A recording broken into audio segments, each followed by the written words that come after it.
You're listening to the Stokes podcast, real and inspiring conversations with individuals from all over the world, sharing their insights on sustainability, fashion, conscious consumerism, and empowerment. Be inspired to take action and be the change you want to see in the world. Hi, everybody, and welcome to the Stokes podcast. Today, I'm very lucky to have with me Marjorie Biawa. Welcome, Marjorie. How are you? Welcome. Hi. I'm really fine. How are you? Good, thank you. Thank you so much for coming on the show. I'm really You're very excited welcome. for us to delve into the resale Mm-hmm. experience. So I'd love for you to just share with my guests a bit about yourself. I know Sure. you've been in the buying and retail industry for a long time. But yeah, please Yes. give us a bit of Sure. background. Actually, when I started, I've always been passionate about the fashion industry, fashion clothes, materials, and fabrics. I am from a family of professional sewer. So ever since I was a kid, I knew that I wanted to work in fashion and on the business related position as my family. I mean, we used to buy and sell garments basically. So for 10 years, I've been a buyer, merchandiser for lots of brands, but also multi-brand retailers. I worked for Yux, that is now part of the Yux Apporte group, now part of the My Theresa group, for 5 years, and I was working in the French region, as I'm French. And I also worked for H&M on a marketplace concept that got live back in Scandinavia, and that was from 2018, 2020. So buying, merchandising, sales, product management for the first 10 years of my career. Then when 2020 arrived, I wanted to do a gap year. Actually, I wanted to travel and I wanted to go to Thailand and to discover Southeast Asia. But I ended up being locked down in my mother's home because of COVID. That's actually a true story. Lots of people think, okay, she's burning it up. But definitely, this is really what happened. I was supposed to travel to Bangkok on the 17th of March, and I ended up in 8 meter squares at my mother's place in the attic, really desperate about everything that was going on. And I realized that she was holding on all of her clothes, all clothes, also my clothes from my teenagers and my niece and nephew's clothes. So I was literally sitting in 8 meter square with nothing basically planned. And I thought that I could use my extensive knowledge in buying and reselling clothes online, as it was my previous job, to run some kind of business and to have all of those old clothes go. So I opened like a family Vinted account and I started to run like some kind, no, it wasn't a business, it was just like for me a way to declutter what was laying there. And what Right. happened is that during the first lockdown, I managed to get approximately 2,000 euros out Wow. of fast fashion goods and really unworn pieces. Uh-huh. And what struck me back then was that actually the resale market in France was exploding, skyrocketing in terms of presence, in terms of knowledge, in terms of also fidelity, attraction towards their customers. Mhm. So after the first COVID lockdown, I decided to run this kind of service to help people to declutter what they have in their closets and then to resell it on Vinted or on Desert Collective, depending on how much the products were costing, would cost on the platforms. And it turned out to be a company super quickly, as I really underestimated the number of pieces people have in their closets and how many Right. pieces people do not want to take care of. So I started to buy like an electric bike, to hire people to run this business here in my town in France. And overall, it became like a massive business. I mean, I've been finalist in an entrepreneurship contest that it went much far further than I expected. Right. And what happened is that I wanted to make this business grow bigger, but in another way, and to be much more linked with brands, as I would have been able basically to capture their top customers, their top spending customers, and to help those people to declutter their closet. And what happened is that brands then started to hire me in order to help them to build their own resale projects. So from ideation to implementation. And Hmm. this is what I do now. So the first Right. company, this first idea that I had, the first idea of mine, now is no longer live. And what I do is that I help companies, I train them also in partnership with many French textiles association federations, like corporate federations. And also I coach one-on-one entrepreneurs that want to rise on their business, to create their own activities, etc., etc. Amazing. I love and I mean, I love how this all started. Life's quite bizarre, isn't it? How, Yeah, you're stuck in this 8 square meters, yeah, surrounded by a lot of clothes, and we're like, what can I exactly, do? With no plan. You were meant to be in Thailand. exactly, Um, exactly. so yeah, incredible. Just backtracking a bit. So you talked about how, you obviously started to, create this business, and how did you help other people with Vinted? Did you basically do it for them, or were you just Yeah, coaching them? the job was to actually do selection. So first of all, product selection, depending on what could Hmm. be sold on the platform and for how much. Then we would take the pictures, sell everything on Vinted, and finally we would invoice what we would have sold, and then we would share the cost. So the company will take 60%, and the seller, so the original customer, will take the remaining 40%. And like, let's assume I would go to your home, so I would Hmm. take 10 pieces of yours. I would give myself 3 months to sell them, and then Uh-huh. every month you would receive an invoice with the number of pieces I managed to sell on the platform and for how much. Right. Okay. Cool. Yeah. No. Amazing. And so, was this very local to you at that point, or did It it expand was further?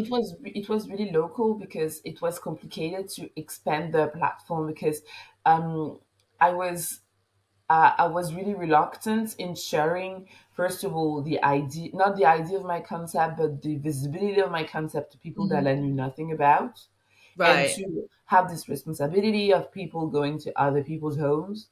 This is Right. not what I didn't felt secured of it. Yeah. Of I felt course. that so many things would have happened, and Hmm. this Yeah. is why also one of the reason why for me this first company has been an amazing opportunity for me to understand what lies behind resale, what do customers want when it comes to resale, etc., etc. But I didn't feel 100% like secured in my entrepreneur mindset to build this business and to have all of those responsibilities moving forward. Right. And this is also one of the reasons why when I got contacted to run consultancy projects and to help brands to create their own platforms and their own resale programs, I felt much more secured. Even if Yeah. here in France, we have companies that basically had the same ideas as mine back in the days, and now are still basically working and making their businesses go. So it was for me an amazing way of understanding the recent markets on the consumer side, and Mhm. also it was an amazing way for me to see that there is not only a need when it comes to resale, but there is a future in this economy. Right, absolutely. Yeah, because it's absolutely booming. I mean, since COVID, I feel like Yeah, it's really taken off, right? And I think definitely. that was a pivotal moment for so many people because, like yourself, we're all sitting in our homes and our Yeah, house full of stuff. yeah, Yeah, and I think it was, a lot of people reflected and rethought about, their clothes and what they're wearing, why they have all this stuff, and yeah, so I think, it was quite a pivotal moment, especially for the fashion industry. So, yes. where do Hmm. you see, like you talked before about how by doing this first business, you learned more about the consumer perspective on resale. Yes. What can you talk a little bit more about that? Like, what insights did you gain? First of all, I understood that people I mean, first of all, what we need to understand, especially when it comes to resale, is that you've got two type of customers. You've got the selling customers and you've got the buying customers. And those two Mhm. people have nothing, I mean, they're completely different. And this is, first of Right. all, this is what makes the market unique, but also so thriving because you can enter resale through either buying or selling. Definitely. That's completely Mhm. two things that are completely different. What was super important for me was first on the selling side to see how much people were not um, stick to what they owned. It means that basically they could completely resell what they were having in their wardrobes, and they were not sentimental on their clothes. And this is Mm. what, first of all, I thought was highly, not disturbing, but um, highly new to me, because I thought that especially girls were super sentimental on their clothes, and the Yeah. new generation, they are no longer sentimental on their clothes. So for them, it doesn't matter if the fashion if the trend is gone, then it can go, it can leave. And when I entered the company, when I entered the fashion industry, so for me, it was completely the opposite. People will stick to their clothes and will tell the story about their clothes. Now, Right. the majority of the market really doesn't care about it anymore, Yeah, it's a and shame. people understand resale, the resale value, and some lot of new customers especially shop thinking of that, about, okay, the resale value of my item is that, therefore I can buy it, or I would not going to buy the brand anymore, because if I ever want to resell it, I'm not going to be able to do so. Right. So Yes. also something else that I've discovered when it comes to selling, when it comes to buying, I really understood that customers were interested in buying, and also were interested in shifting permanently their buying habit from first hand to second hand. At the end, I used to have approximately one client out of four that was only buying on Vinted or on other resale platforms. As for them, it was cheaper, it was better, it was greener, but it was also more convenient. Oh, And okay. this is Interesting. and yeah, and the convenient part of the resale industry is completely underestimated. Hmm. For example, if you are an odd size, if you're too big, or compared to the normal standard, no one would Yeah. be too Yeah. big or too small, you see what I mean? But Mhm. compared to the normal standard, if you would be considered as too big, too small, too large, or too thin, you will face tremendous difficulties in just dressing correctly. Right. Resale, and especially C2C marketplaces such as Vinted or Depop, have made this so much easier for those people, because not only do they have access to an unlimited range of products, which is quite interesting, but also they can access to that much quicker and faster, thanks to shipment at Mondial Relais pickup station, thanks to local shipments as well. We tend to forget that lots of people, sometimes they don't live in major cities with lots of options when it comes to fashion, and Right. the Absolutely. convenience of resale is something that is completely underestimated when it comes to the buying side. And this is really what I saw when I ran this business, and this is also what I see today on the project that I manage. Definitely. Yeah. No, it's so interesting. And like you said, we don't think, because often, I live in a big city, so it's like I have all these options. Yeah, But same for when, me. I've right? always lived in major towns, and you can't see Mhm. that, but I'm super tall. So I've always lived in major towns, and I've never lived in a city without a subway. So that you understand, I'm super city connected and everything. So for me, there isn't any question when it comes to accessibility of fashion or on products for my size. But when it comes to other people that, first of all, may not have the knowledge of that, or that do Mm. not really understand how to shop and where to shop, resale has become one of the most convenient way of shopping fashion the way they want, at the price they want, when they want. And this Right. is and this is super amazing for them, and this is super amazing for the market, definitely. Mhm. And why, you said buyers and sellers for resale are very different. Is it that sellers don't tend to buy No, re- what we first of all, resale is like e-commerce. You've got major trends, but then you've got trends within the trends per market. Mhm. So here I'm French, so I'll take France as an example, but other markets are a little bit different. For example, the British market's a little bit different than the Yeah. French one. But the global tendency is that you start doing resell through selling.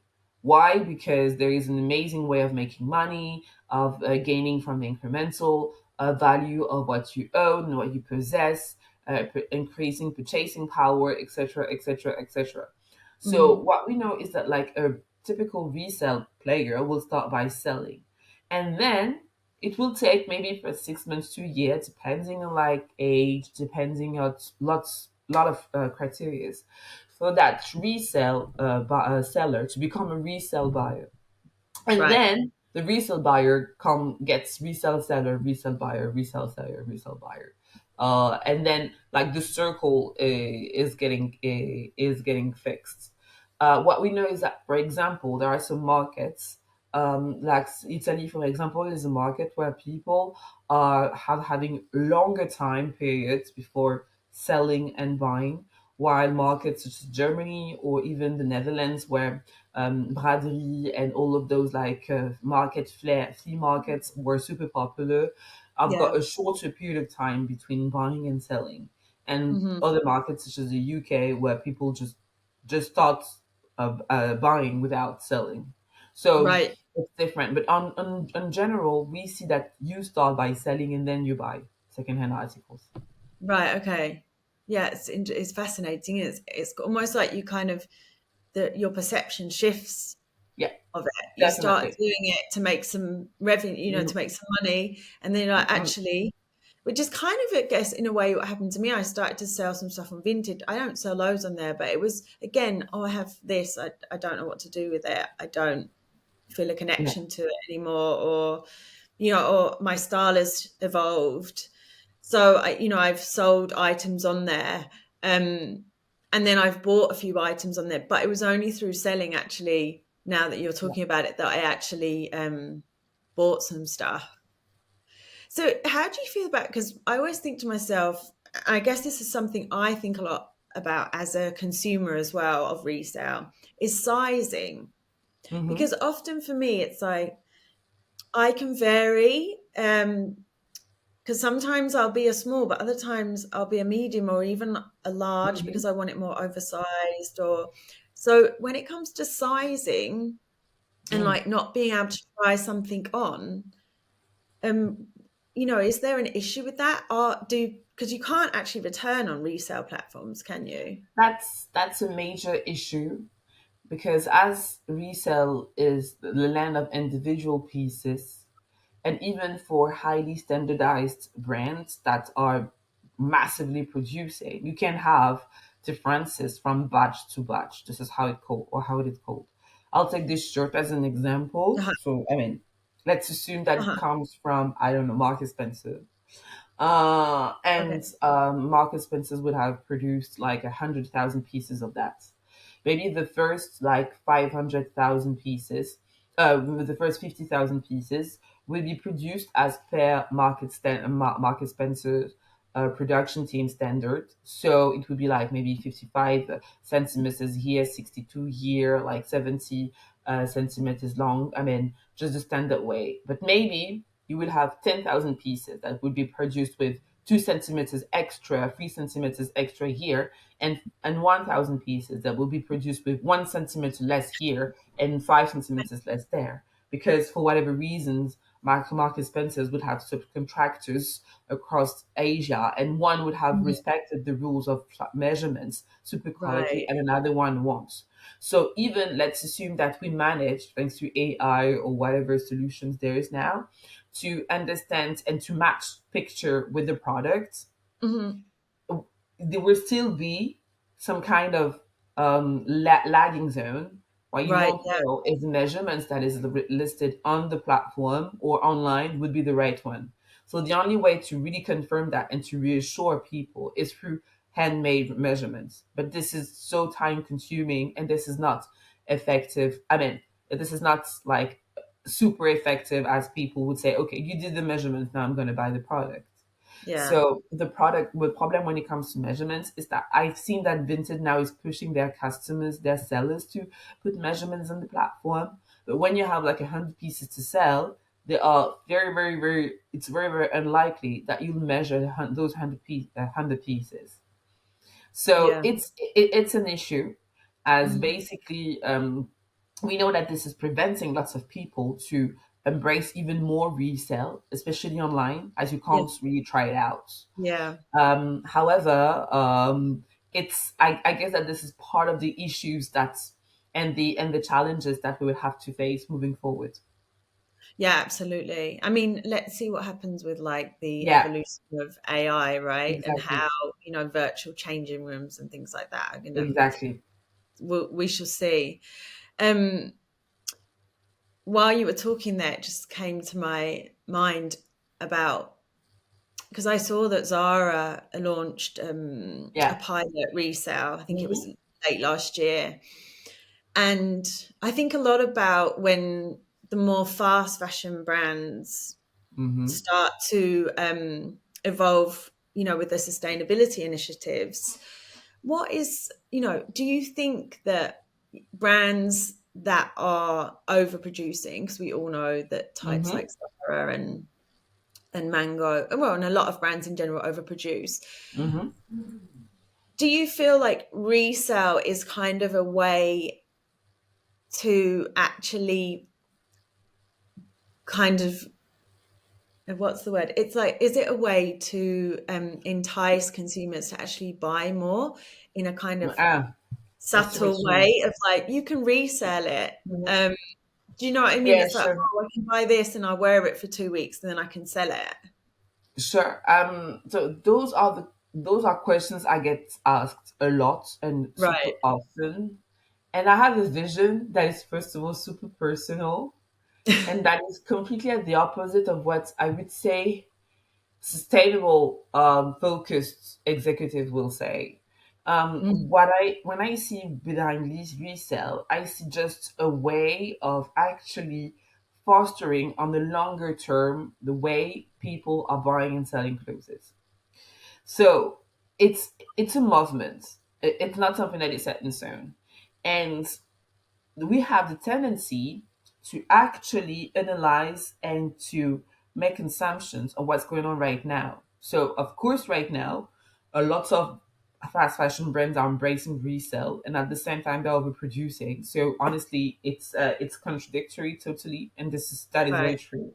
Lots of Mhm. brands are doing greenwashing thanks to non-profitable resale operations that are basically not really catered for their customers, not really well thought out based on their value proposition, blah, blah, blah. So, definitely.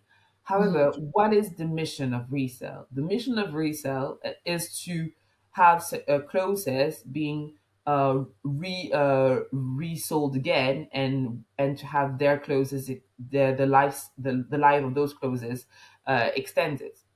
So, for me, we know that there are some like counter effects towards resale, so higher consumptions, etc., etc., Mhm. etc.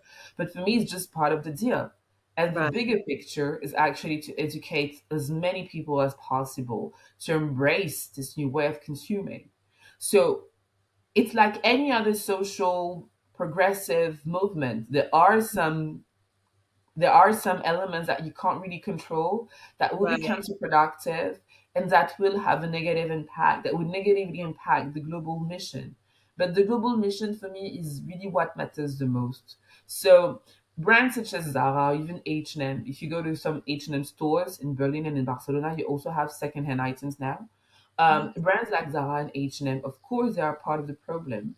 But by showcasing the answer, they are also whatever they want in or not. They are also educating, especially younger customers, to go and to buy more secondhand items. And for me, this is what matters. That at the end of the day, people will find that resale can be a reflex, and on the longer run, will shop less on those platforms. For me, I see long term rather than like today or tomorrow what's Yeah. going on and if that's great or not. But that's Yeah. my No. personal point of view here. Yeah, no, I think it's a fantastic, because, like you said, it's like, okay, yeah, it is in a way contradictory, but at the same time, it's like educating their consumer. You have this as Yeah. well as Hmm. new. So like you And said, it is their way of, okay, we're trying to do something. And if you think more about the brand sides and really from H&M, but to really local brands, it's like it's just another job. Yeah. It's nothing. It's so different from just like producing, knowing your volumes, opening stores with Mhm. standardized collection. It's something that is completely different. Right. I educated one of the major French retailers here in France to work on their scenery, so the way the stores look like, and Mhm. the way the stores look like as they were hosting and creating resale corners. So they created resale corners around the French territory, and I Mhm. helped them to do merchandising, visuals. I trained the teams to understand how you can talk about resale. What do resale customers appreciate? How do you make resale look beautiful? That's another job. That's something that is completely different from actually what was what they have been doing ever since they Right. started in fashion. So it's just a way they're also learning, and maybe when they learn they'll try to do better, they'll try to do more massive resale programs, and if they don't, the market is still booming anyway, so the Yeah. revolution will be done without or with them. Mhm. Yeah, no, it's super interesting actually. You say how it like resale, the way you merchandise it, the way you present it in the store, like a corner. It can't be like a normal Yeah, corner because one, you don't have the sizings. They're individual items in general. It's I mean, I'm guessing it's unlikely you'd have two of something, depending, I suppose, on the brand. So yeah, it's totally interesting. I've never actually really thought about that of like, you know, this whole different way of selling and marketing, to be yeah, honest. And yeah, also like the sales assistants. Like I think yeah, about this a lot, and one of what I'm really passionate about is educating consumers. I find it fascinating, but I also find I've realized through my work and students that I teach sustainable fashion to, that they often, even the people that are in the fashion industry, they don't actually know much about sustainability, circular fashion. And now, obviously resale and renting is becoming more popular, but they often don't really understand it, and like they don't understand the state of the industry either. So there's still a lot of work to do around awareness. And a lot of the sales assistants, I think, in resale and also when you're selling new, is it's really important to educate consumers and help them to understand and to make actually better purchasing decisions. Because I one of my students last year, she said to me, "Oh, I don't buy anything new. I only buy resale, but I'm obsessed with it." And she's like, "I literally am on Vinted all the time." And I was like, "That's really interesting." I said, and I have friends that have done this as well. They've shifted from new, and their habits are still the same. They're consuming constantly, but they just feel a lot better about it because it's not new and it's secondhand. So what are your thoughts on that? Are we, as consumers, are we still in this kind of Mhm, consumption, even with resale or charity shopping, or well, to mhm. resale as well, isn't it? But what are your thoughts on that, Marjorie? Again, for me, it's like lots of people right now are in a honeymoon with resale. As Right. what we see is that resale is increasing thanks to two various ways. The first one is that people there is an increasing number of new customers. So, and this is what is super interesting also when you enter and when you create businesses towards on resale, is Right. that basically you've got even more customers entering the room, Yeah. so that makes the market grow bigger as each year go by. On Right. one hand. On the other hand, what we see is that those are already in the room increase their spending on the room in the room. So the existing customers are really turning themselves into like 100% resale customers as your friends. Actually, this is the first scenario that we see. And so, therefore, lots of people are still in their some kind of honeymoon phase.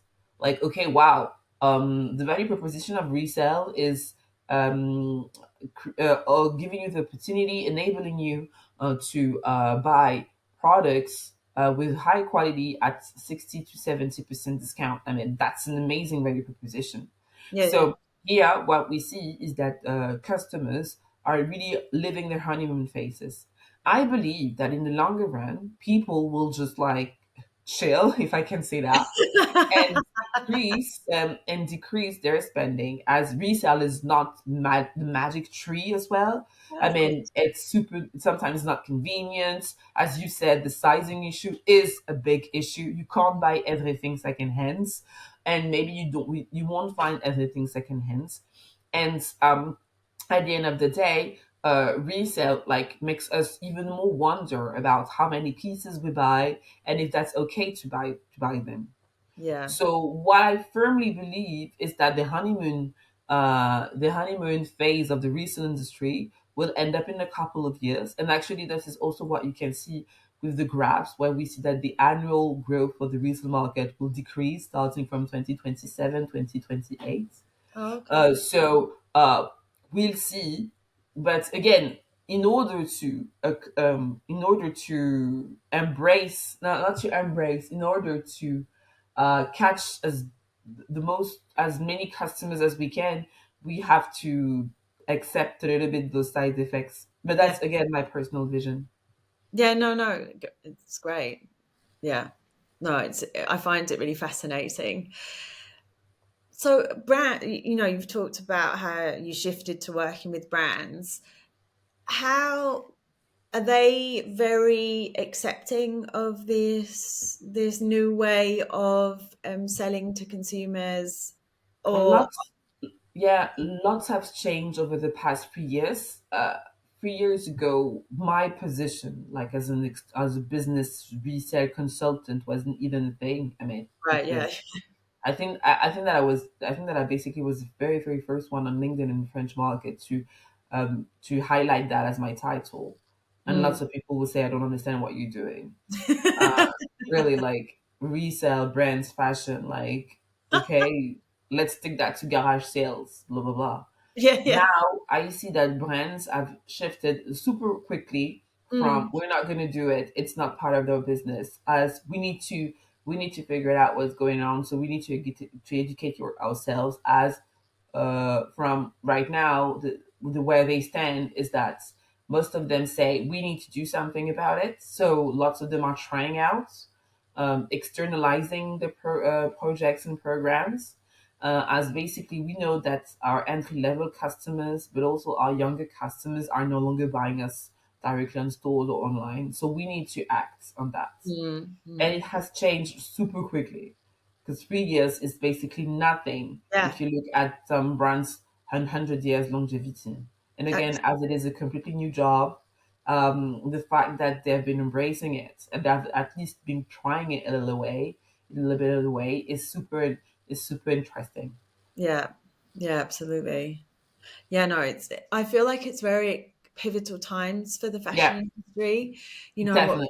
resale with these incredible new materials, like biofabricated, and I feel like we're at a pivoting turning point, which is really exciting, Yeah, because it definitely needs this shift. yeah. Marjorie, so my last question to you, what is your vision for the fashion industry? Like, how do you see the fashion industry in 10 years' time? And this can be like your own, obviously, personal vision. Like, how would you Honestly, love to see it? yeah. I see the fashion industry would have completely changed, like would be different.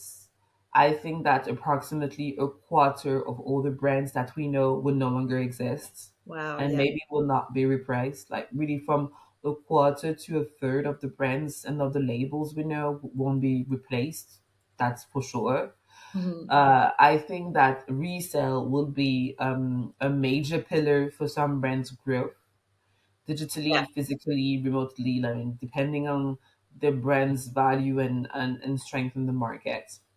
I think that the industry will have to face and will have to address long-term issues such as dependence to plastic, yeah, globalized production, yeah, pace of collections.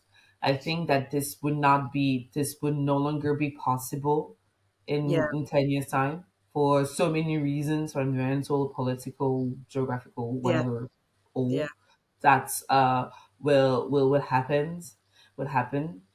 And I think that creating new things to the past will maybe the key for lots of labels, and I'm not even here talking about like brands, but labels, people, manufacturers, to survive, as this will be a hectic time.